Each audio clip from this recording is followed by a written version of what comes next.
is the world, inhabited not by millions, but by more than 2 billion human beings. This is America, stretching 3,200 miles from one vast ocean to another, and 2,100 miles from the Canadian border to the Gulf of Mexico. In this great expanse live 150 million people, for whom this land must provide food and all the other necessities of life. Yes, 150 million people who must be supplied with food every day, 365 days a year. In theory, each of us requires about 3 acres of fertile soil to sustain life. But taken literally, Chicago alone would cover 10 million acres. So it is not practical for each to provide his own acres, nor is he obliged to do so. For some choose to raise the wheat, while others manage and operate transportation. Some choose to develop the dairy herds, while others choose to manufacture goods. Some choose to raise the fruits and vegetables. Others process these foods. Each contributes to the comfort and well-being of the other. And while each succeeds on individual merit and may be unaware of doing anything for anyone but himself, our economic system is based on the contribution of the individual to the welfare of all. This system grew and progressed with the railroads, which enabled us to ship goods to far-flung markets. And it grew because in our system, the man with an idea could make himself heard. When we can't go over mountains, we go through them. Yes, the American was ever the man who didn't know that it couldn't be done, so he promptly did it. Our progress was the result of enterprising thought, and many industries were built, and those which were founded on sound business principles and good management endured and prospered over the years. But we're getting ahead of our story. Let's go now to the little church on Austin Avenue. There's an important meeting here today. Mrs. Harwood is on the program, and she has a surprising story to tell. That's Mrs. Thompson, the chairman of the group. When she's appointed her committees and reported on the current activities, she'll turn the meeting over to Mrs. Harwood. Mrs. Harwood scarcely needs an introduction. She's among friends and neighbors who know her and her teenage daughter and 12-year-old son quite well. But let's listen now. When the subjects for our yearly papers were distributed last spring, and I drew the dairy industry, I hardly knew where to begin. And then while taking milk from my refrigerator one day, I suddenly realized that the dairy industry is one to which we are really close. The quart of milk I held in my hand was not many hours from the farm and had been processed not 10 blocks away. So I went down to the Meadow Gold plant to visit Mr. Briggs, the manager. He was very helpful. Yes, Mr. Briggs showed Mrs. Harwood and her son the operation of a milk plant, including the testing of the milk on the receiving platform and all phases of how milk is carefully processed and safeguarded every step of the way through the dairy to the customer's doorstep. Upon their return to the office, Mr. Briggs showed Mrs. Harwood a milk flow chart, which is a graphic description of how all milk produced reaches the public. Let's have Mr. Briggs tell the story. A certain percent of milk flows into the dairy where it is processed and delivered within a few hours. This involves a large number of trained personnel and many types of service. You remember, Mrs. Harwood, out in the plant, you saw the receiving platform where milk is first tested for purity and richness. If it meets certain definite standards, it's poured into a spotlessly clean stainless steel receiving vat. For those who prefer the uniform creaminess of homogenized milk, a certain quantity went into the homogenizer. You saw how milk is thoroughly pasteurized with up-to-the-minute equipment to ensure that every bottle of milk bearing the Meadow Gold seal is perfectly pure and wholesome. You were shown control indicators that ensure absolute precision in time and temperature for the protection of the milk you drink in your home. And you observed how bottles are filled and capped without the sterilized bottle being touched by hand. A thoroughly streamlined operation, which is a far cry from the old days when the housewife ran out with a pan when the milk cart came along and raw milk was ladled from a common container. You saw how the capper stamps out special aluminum foil caps, which are perfect protection for the bottle of milk you receive in your home. And I hope you found some of the material you need for your paper in the things you saw today. Indeed I have. And I was surprised, Mr. Briggs, at the amount of work and care it takes. Well, the service we render is the reason for our being. It's not just something added, it's our work. Our routine is one of constant, careful service. But the things you saw are only a part of the whole picture. Now another quantity of whole milk and cream flows from the farm to the ice cream plants, where it's tested, flavored, frozen, packaged, and then delivered to your grocery or drugstore. Oh, I see. And some of the milk is separated on the farm, and cream sent to our butter plants, where it's weighed, tested, pasteurized, cooled, and churned into butter. Then it's hardened, cut, wrapped, and delivered to homes and groceries. Well, there's a lot of work, isn't there, in getting dairy products to our homes? And there is more work than is indicated on this chart. Actually, our service begins right on the farm. Our field men help the farmer with his problems of developing fine herds and producing pure, wholesome milk. Sanitation on the farm is very important, and our field men help and advise the farmer in this, too. Yes, I particularly noticed that everything here in the plant is very clean. It has to be. That's our responsibility to you and to all our customers. The equipment you saw today is washed, rinsed, scalded, and sterilized after every using. And cleanliness requires constant work and exacting care all day long. I suppose all your plants do much the same work as I saw today? The milk plants, yes. But milk accounts for about 26% of company business. Only 26%? We have a variety of products, each of which is processed differently. We're a food company, and many different company products are sold through grocery stores. We have plants all over the country, Mrs. Harwood. I wish you could see some of them.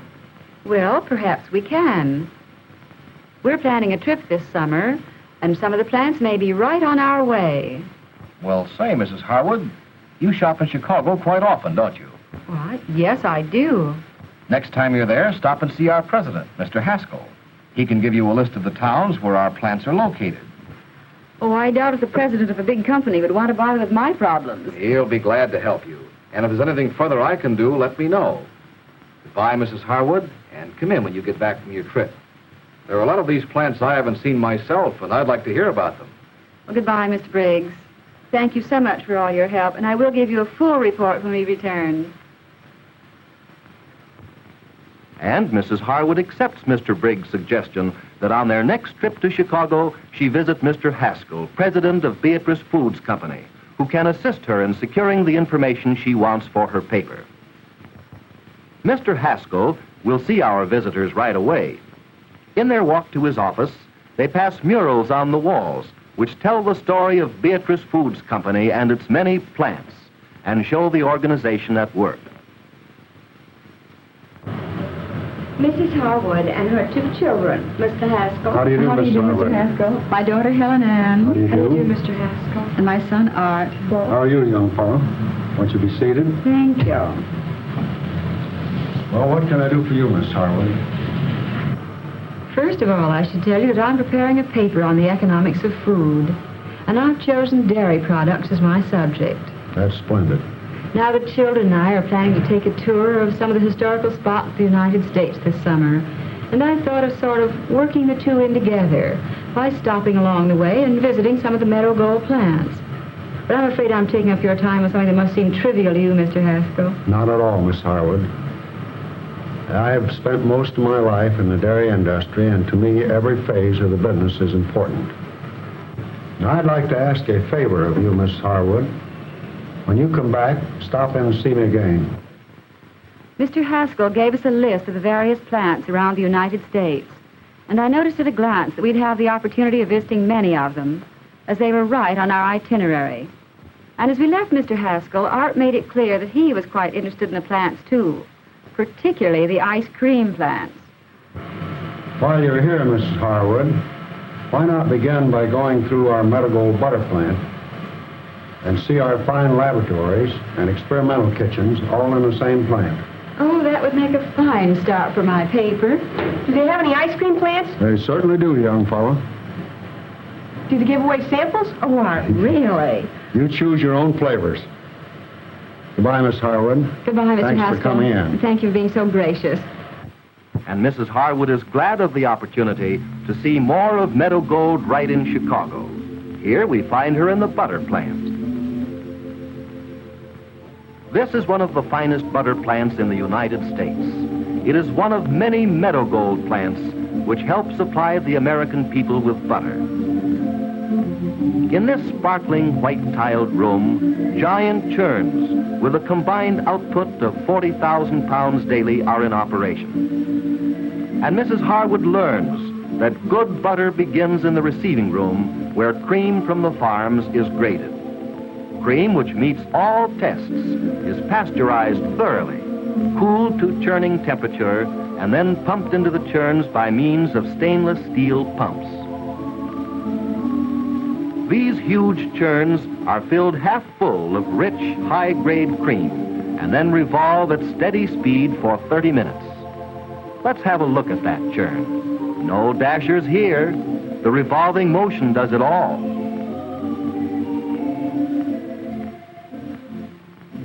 And here a chemist from the control laboratory takes a sample of the freshly churned butter to test for compliance, not only with government standards, but with Beatrice Foods Company's own high standards for Meadow Gold butter. A sample from each churning is tested in the control laboratory. When the butter gathers, the buttermilk is drained off and is later sold to commercial houses for farm feed. The butter is washed with water to remove any residue of buttermilk, and then the butter is deftly removed with smooth wooden paddles. These specially designed baskets are lined with fine white parchment paper, and as the blocks of butter are turned onto the truck, each retains its protective covering of parchment. Each step is completely sanitary and efficient, and the fresh golden butter is ready for the print room. In the butter print room, the Harwoods see how the butter is cut, quartered, and packaged. Meadow Gold butter was first to be cartoned by the pound and first to be divided in quarter pounds. This intricate packaging machine does all the work. It wraps the butter in special aluminum foil to preserve its freshness and good flavor. And now it's automatically put into cartons at the rate of 110 quarter pounds per minute. It is checked for exact weight and packed by neat, meticulous workers whose dexterity is a pleasure to watch. And Mrs. Harwood learns that butter, which is delivered both to homes and groceries, constitutes 25% of company business. In another part of this large plant, the Harwoods were shown the research laboratory. Research is a very important phase of any food product company which is constantly striving to serve the public better and doing their part in providing food for 150 million people. These food technicians, who are all graduate chemists, are using their knowledge and experience to improve the Beatrice products of today and find new uses for them in the home. It is here that new products are developed, which will help the housewife in her daily problem of feeding her family. Their work is very important, as the progress of any institution depends upon its ability to make life more pleasant and profitable for the American people. Upon leaving the research laboratory, the Harwoods were shown the bakery experimental laboratory. In this department, products are developed which enable bakers to improve the quality of their baked goods. For as every housewife knows, Dairy products are an important factor in the preparation of many breads, cakes, cookies, and pastries. The products offered the bakery trade must first be thoroughly tried, tested, and proved in actual bakings. And here we find a home economist who is busy developing new dishes to assist the housewife in the daily preparation of over 1,000 meals a year. The final tested recipes which result are then made available to the never-ending list of Meadow Gold customers. Housewives have found this a most valuable service. One of the most important laboratories in the entire Beatrice organization is called the Control Laboratory. This is the laboratory which is constantly on guard, checking the products of all Beatrice plants. As in the other laboratories, these men and women are graduates in bacteriology as well as in food classifications. Their work is highly important, and they render an invaluable service to every Meadow Gold plant and to the public. We must not forget the pilot plant. This duplicates Beatrice plant equipment in miniature. Every piece of equipment necessary for the production of Beatrice products is duplicated here.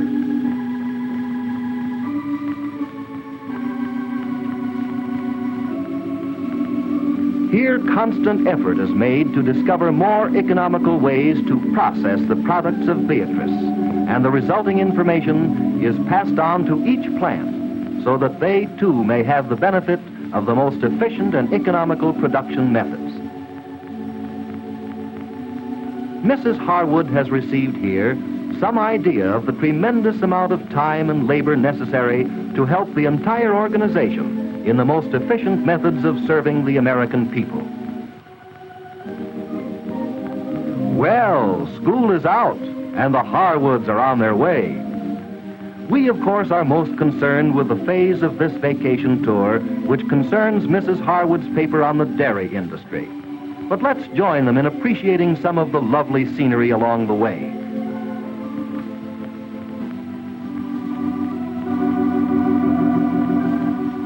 This is the Black Hawk Monument seen from across the river. It towers 80 feet above the surrounding woodlands. This is one of Laredo Taft's famous works.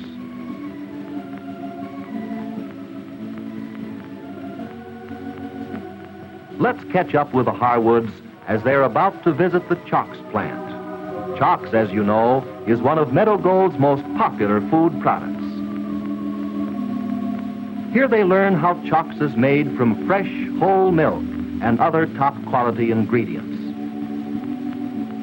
Through the portholes, they can look into the large stainless steel chamber into which liquid hot chocolate is sprayed under great pressure. The heat of this chamber dehydrates the hot chocolate, and the resulting solids, or Chocs, is fed through stainless steel pipes to the packaging room below. In the packaging room, each attractive Chocs box is filled automatically to an accurate and uniform weight. This is a busy place, as the increasing demand for Chocs proves the American housewife is appreciative of the extra quality and good flavor of hot chocolate made instantly with Chocs. And this filling machine does everything but think. It fills small envelopes exactly, seals them perfectly, and folds them neatly. They're packed ready for easy selection from the grocer's counter. And Mrs. Harwood stops to thank the manager of the Chocs plant for interesting material for her paper. Chocs is a real time saver for me, and I was very much interested in seeing it made, Mr. White. Well, the demand for Chocs is increasing all the time. Along with other manufactured dairy products, such as cheese and dried milk, it accounts for about 7% of company business. Well, they told me in Chicago that many years of research went into making and perfecting Chocs. Yes, and our years of research were well spent, Mrs. Harwood. You can rely on Chocs just as you can rely on Meadow Gold milk and butter. And thanks to those years of research, the chances of Chocs being equaled or surpassed are very, very small. Well, we certainly like chalks at our house. We drink it for breakfast. The children love it after school, and they always call for it when they have their friends over. I've recommended it to many of my friends, and they like it just as much as we do. There's just one thing better than a satisfied customer, Mrs. Harwood, and that's an enthusiastic customer. And in your church paper now, don't forget to put down some of those nice things you've said about chalks. Well, I certainly won't forget. All right. Goodbye, Mr. White. I'm very grateful for your help. Goodbye, Mrs. Harwood. Glad to be of help anytime. Thank you. And once again, we're on the highways. And here we find the Harwoods getting a thrill out of crossing the Mississippi. This great father of waters courses through valleys where a bountiful portion of the nation's food supply is produced. And not only food, but flowers. And this wild phlox, which attracted the Harwoods, seems also to have attracted bumblebees. And at one of the beautiful, well-kept farms along the way, the Harwoods stopped for a brief visit with the wife of a dairy farmer. Mrs. Harwood is invited into the Owens living room, where Mrs. Owens is quite willing to supply the viewpoint of a dairy farmer's wife. The dairy farmer's life is one of long hours and hard work. No holidays, but he is well paid for his efforts, and they have every convenience on the farm that you have in the city: lights, gas, refrigeration, radio, and telephone. The farmer today is a real businessman, and in this little office off the kitchen, Mr. Owens and the dairy field man are discussing some current problem. Mr. Owens can put a finger on the facts he needs. He keeps his accounts and records on his herd in a book furnished for this purpose by his Meadow Gold dairy plant. He knows where he stands and is constantly improving his herd and his method. And while Mother chats in the living room, Art gets acquainted with two prize calves. Farmer Owens has a very fine herd of Holstein cows. They produce more milk, but it is not as rich as that of other breeds, such as the Guernsey. As the Harwoods travel on their way, they see many herds of Guernseys, for many consider the Guernsey the queen of the dairy industry. Not only does the Guernsey produce a satisfactory quantity of milk, but its richness is exceeded only by one breed, and that is the Jersey. And there's a herd of Black Angus. They are both beef and dairy cows and are seen in growing numbers on American farms. And here's a herd of brown Swiss in charge of Shep. Shep was instructed to bring the herd up where you could get a good look at it, and evidently he understood your every word. Shep has a part in the tremendous task of supplying food for America. Good work, Shep.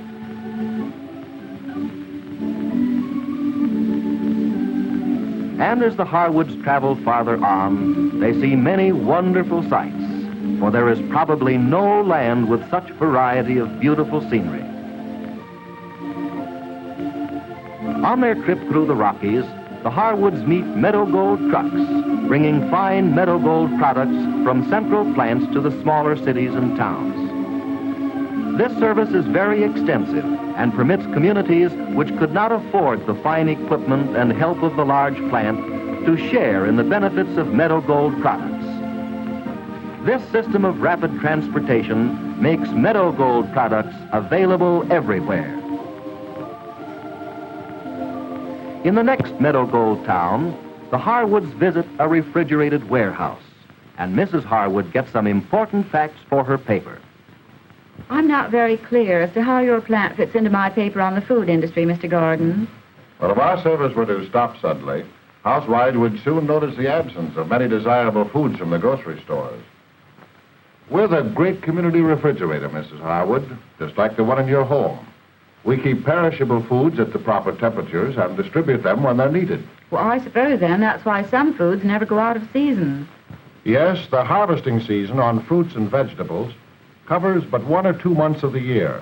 But during that time, large quantities are picked, wrapped, and packed for use throughout the rest of the year. But in order to preserve their soundness and quality, they must be stored at keeping temperature, ready for use. Well, I suppose I hadn't really thought much about how food is stored and distributed. Most people don't think about it. But while we've had many spectacular inventions in our time, it's doubtful if any of these has added as much to your comfort and convenience as modern refrigeration, such as we have here. I hadn't realized what an important thing it is, Mr. Gordon. I'd like to see the plant if it's convenient. Why, of course it's convenient, Mrs. Harwood. And the Harwoods are provided with heavy coats before they go into the refrigerated rooms. Here they see cold, firm apples, each in its own tissue wrapping and looking good enough to eat. Among the many foods Mrs. Harwood saw were boxes of young friars kept in rooms 20 degrees below zero. Even with their heavy caps and sheep-lined jackets, the workers stay no longer than 2 hours at a stretch in these frigid temperatures. Well, Mrs. Harwood, do you see now that the refrigerated warehouse is pretty essential in supplying the American housewife with fresh foods at all times of the year? I certainly do, Mr. Gordon. I'm going to give the refrigerated warehouse a very prominent place in my paper on food. Why, it's far more important than I'd realized. Yes, it's one of the very important phases of our business. In fact, our specialty foods and services, in which storage is included, account for 14% of our business. And poultry and eggs account for another 8% of company business. Well, that's 22% in all. Beatrice Foods Company must have a great many refrigerated warehouses. Yes, and if it weren't for refrigerated warehouses, such as you saw today, there'd be a great waste in crops and harvest. And we not only use our warehouses for Meadow Gold products, but to accommodate other distributors as well. Well, I certainly have a much clearer picture of how perishable foods are stored and why we can enjoy our favorite foods the year round. And thank you, Mr. Gordon, for taking the time to show some of these things to me. It was a pleasure to have you here, Mrs. Harwood. A cold place like this doesn't attract many visitors. There's always a warm welcome here for you. Don't forget that. Oh, well, thank you. Goodbye, Mr. Gordon. Goodbye, Mrs. Harwood. And the Harwoods are on their way again. And here along the route, they're held by the peaceful beauty of a river winding through the green countryside.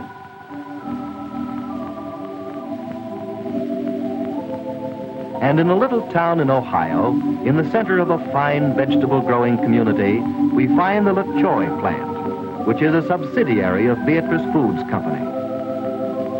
This plant produces grocery specialties as well as Vegemato, one of the most popular of vegetable juice combinations.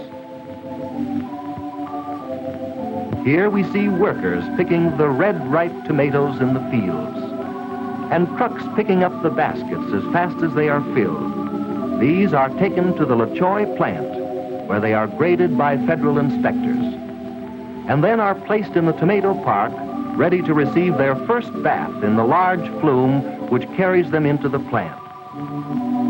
The flume has a water current of about 18 miles an hour, and the tomatoes travel through it into the plant, where they are picked up by a conveyor and given a stinging needle point shower. By this time, they appear to be thoroughly cleansed, but for good measure, they are taken through a very high-pressure shower bath, and they come out sparkling clean. Next, they are sorted, then crushed. The fresh juice of the other vegetables, plus a dash of real lemon juice is added, and the vitamin-rich, healthful juice is canned and delivered to the stores. Vegemato is a very popular item from the LaChoy plant. Well, the Harwoods have seen many interesting Meadow Gold plants, but Art's been waiting for one in particular. Now, of course, we don't mean to infer that on this long trip, Art hasn't had his chance to enjoy Meadow Gold ice cream. It's been a refreshing treat all along the way. But an ice cream plant will be the next stop. Hear that, Art? And in this plant, the Harwoods can see one of their favorite foods in the making. Early in the process, ice cream is pasteurized and homogenized. Only the finest ingredients are used. They have been tested for richness and purity and carefully weighed and measured with laboratory precision for uniformity. Here we see the ice cream being fed through stainless steel tubes directly into the large 5-gallon containers, which are supplied to fill the orders for sodas, sundaes, cones, and the Meadow Gold special of the month, which is always something new and tempting. And here we see row after row and gallon after gallon of Meadow Gold ice cream being hardened in the 20 below zero temperature of the hardening room. And the Harwoods see other quantities of ice cream being packed especially for use in the home. This really marvelous packaging machine turns out only the tray pack carton. These tray packs fit right into the freezing compartment of the home refrigerator, making it easy and convenient to serve Meadow Gold ice cream on short notice. And here's something interesting. Ever wonder how they get the stick smack in the middle of the ice cream bar? Well, they first fill the molds with semi-frozen ice cream. Then the sticks are inserted. When hardened, the bars are removed from the mold and placed in chilling chambers. And when frozen hard, they are removed from the chilling chamber. And here you see them getting a bath of rich, sweet chocolate. And they're on their way, each ice cream bar with a smooth coating of the rich chocolate. A special machine quickly inserts the ice cream bars into their protective envelopes at the rate of 100 bars per minute, and they are quickly packed for their journey by refrigerated trucks to points of sale. And while Mom goes up to talk with the plant manager, Art is keeping himself well occupied. Take your time, Mom. It looks like Art's got a full program laid out for himself. We saw so many flavors of ice cream being made. The children in a whirl. I don't know whether I'll be able to drag them away. Children aren't the only ones who are fond of ice cream. We work hard to keep up with the demand. Ice cream accounts for a good share of our business. About 20%, I believe. Well, I'll jot that down in my notebook. And that gives us a complete picture of the sources of the incoming dollar. Fluid milk and cream, 26%. Butter, 25%. Ice cream, 20%. Specialty foods and services, 14%. Poultry and eggs, 8%. And other manufactured dairy products, 7%. Total, 100%. You seem to have that notebook pretty well filled, Mrs. Harwood. Oh, yes. We've seen how milk is processed, how butter and ice cream and chalks and Vegemate are made. We've met the people who do the planning and the ones who carry out the plans. And I'm beginning to get a real idea of the size and extent of the food industry, Mr. Wells.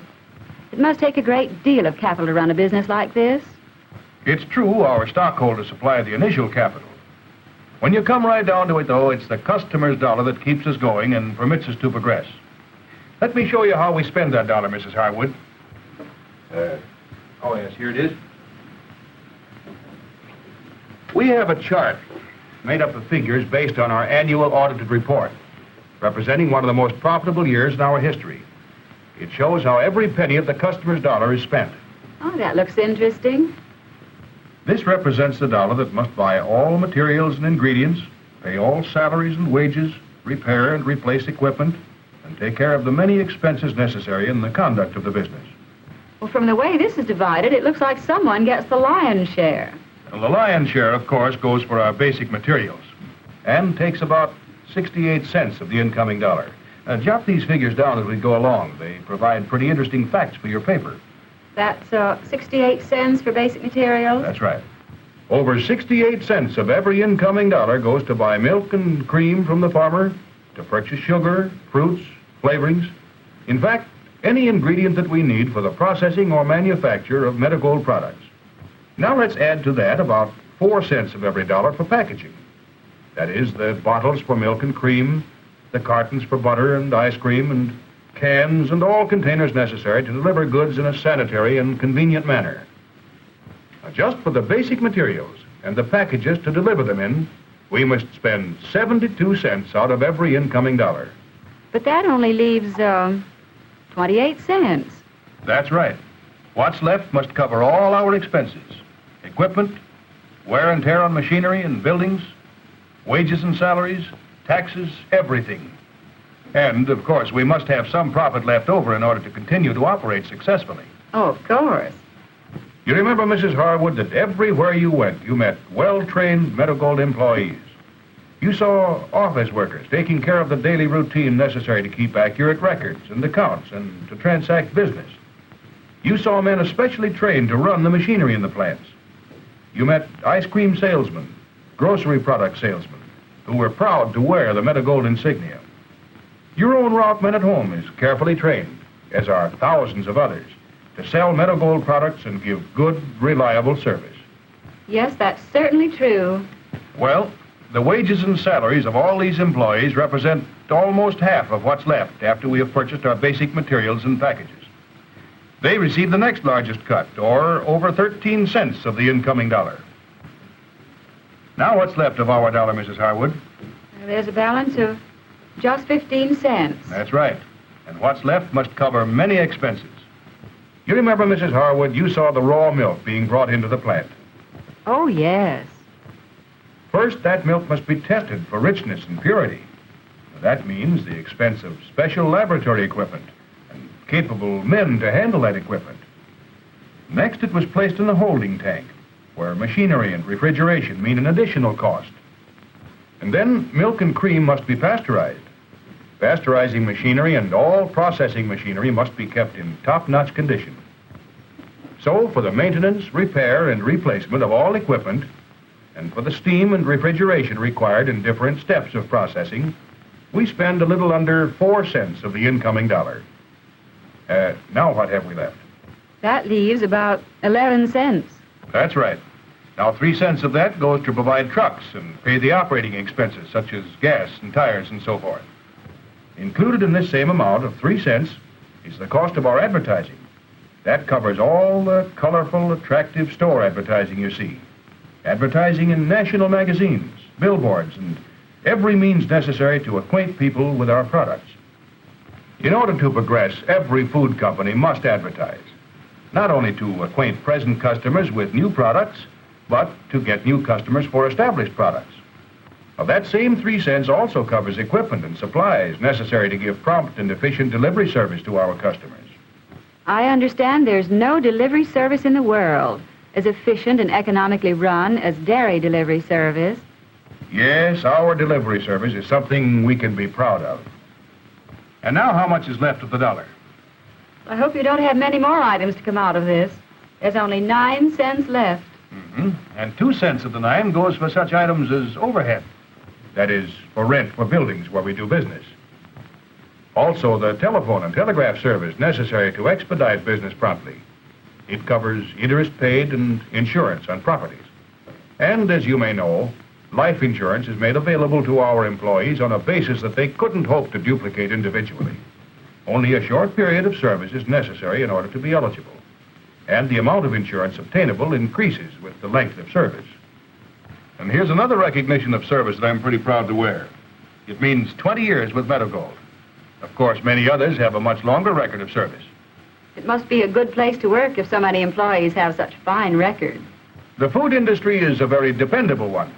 It suffers least in times of decline, for the simple reason that we all have to eat to live. It offers a steady future and real stability. But to get back to our dollar, or what's left of it. There's only 6 cents left. And of that 6 cents, about 3 cents goes for taxes, of which there are many. Federal taxes, state taxes, real estate taxes, city licenses, and many others. I hope you don't have many more items of expense. There's only about 4 cents left. We're down to our smallest item of expense. 1/5 of a cent of the incoming dollar goes for officers and directors' salaries. A very small amount, since these are the men who plan, supervise, and take the responsibility for guiding the business. Well, I've heard my husband say that 95% of the businesses fall by the wayside in a few years. So to endure for over 50 years like Meadow Gold has, there certainly must have been good leadership throughout that long period. I guess the proper management in business is the deciding factor between success and failure. Yes, good management is certainly essential. And any business that is to endure must provide against the lean years, too. Which brings us back to what's left of the customer's dollar. We have left about 3 cents. Our stockholders receive a little over 1 cent of this amount. The remainder, or about 2 cents, is reinvested in the business to buy new equipment, to rebuild plants, and so on. I'm amazed at how closely everything is figured. I'm glad I don't have to account for my household money down to the last penny. I'm inclined to take my profits out first. Well, you can't do that in business. Not if you want to stay in business. Meadow Gold is pretty proud of its 50 years. But it's looking forward to the next 50 years, too. And from everything I've seen and heard in Meadow Gold plants all over the country, you have every good reason to be proud. Goodbye, Mr. Wells, and thank you very much. Goodbye, Mrs. Harwood. And if you're ever down this way again, be sure to stop in and see us. I'd love to. Thank you. And in appreciation of the courtesies extended her by the Meadow Gold organization, Mrs. Harwood, true to her word, visited Mr. Haskell and told him of the very interesting experiences she had visiting the Meadow Gold plants. I hadn't realized before how many people are working to meet the food requirements of America, and how much carefulness and cleanliness and detail goes into it. Yes, we spare no time or effort in rendering service and fine products. In return, we receive the customer's dollar with which to continue our business. And then Mr. Haskell asked me if any of the plant managers had shown me how the sales dollar is divided. I told him that they had and that I'd found it very interesting. And it meant a great deal more to me after having seen just how much work and expense are involved in getting dairy products to our homes every day. Mr. Haskell summed it up in a few words. He said that the dairy industry is the largest industry in the world. Millions of people depend upon it, and the industry in turn depends upon the people it serves. And when our trip was over, I truly felt I'd spent one of the most pleasant and worthwhile summers. I'd learned a great deal that I didn't know before. And I think I'm better able now to appreciate the tremendous job that people in the food industry are doing. Thanks, Mrs. Harwood, for sharing your trip with us. You made us feel as though we were all right along with you. And I think we all realize now that supplying food for 150 million people 365 days a year is certainly a big job. And while Mrs. Harwood was talking, I jotted down a few notes of my own. Imagine 40 million housewives going to the store each day for groceries. Think of the millions of farmers working to produce the food.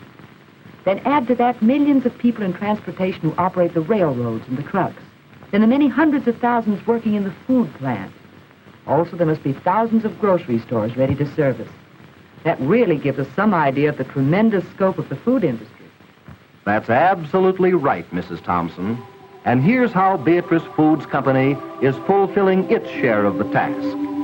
In 1 year, it produces enough butter to spread 3,500,000,000 slices of bread. Enough milk for 1,040,000,000 generous glasses. Enough ice cream for more than 850 million delicious servings. With these and many other wholesome, healthful foods, Beatrice is doing its part to render a service to the American people in helping to provide life's greatest necessity, food.